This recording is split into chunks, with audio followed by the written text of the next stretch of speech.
Cette étudiante, qui se livre à une séance d'études intensive avant son examen de biologie, se contente d'un beigne couvert de sucre pour son dîner.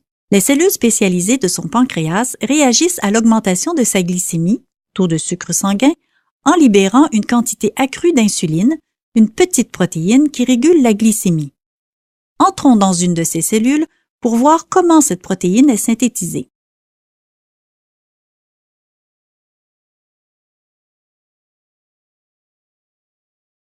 Les instructions qui guident la synthèse de l'insuline sont codées par un gène, c'est-à-dire par un segment d'ADN situé dans le noyau. Lors de la transcription, une enzyme glisse le long de l'ADN comme une fermeture éclair, formant l'ARN en rose. Les nucléotides entrant dans la constitution de l'ARN sont disposés en ligne vis-à-vis des nucléotides complémentaires de l'ADN, transcrivant de cette façon l'information de l'ADN en ARN.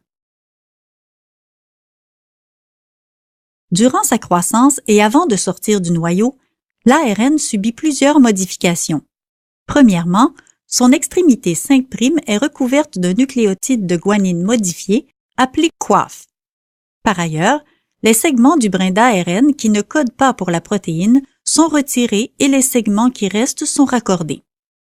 Finalement, des nucléotides d'adénine supplémentaires sont ajoutés à l'extrémité 3' du brin d'ARN, formant une queue.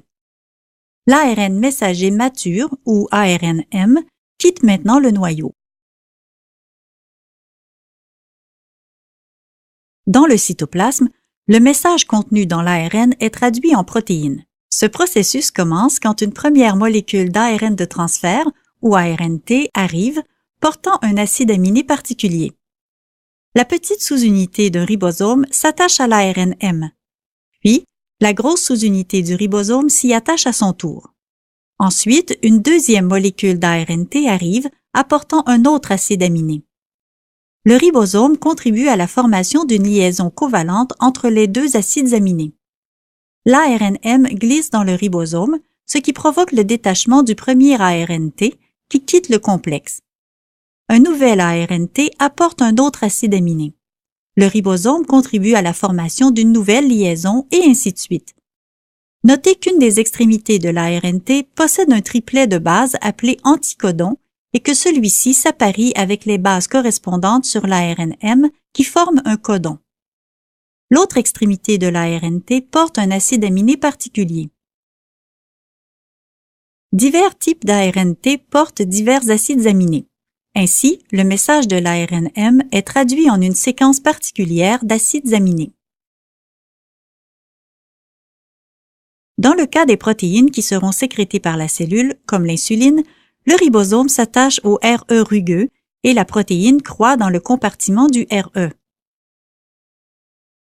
Les nouvelles molécules protéiques sont prises en charge par une vésicule de transition qui les transporte jusqu'à l'appareil de Golgi où de nombreuses protéines sont traitées.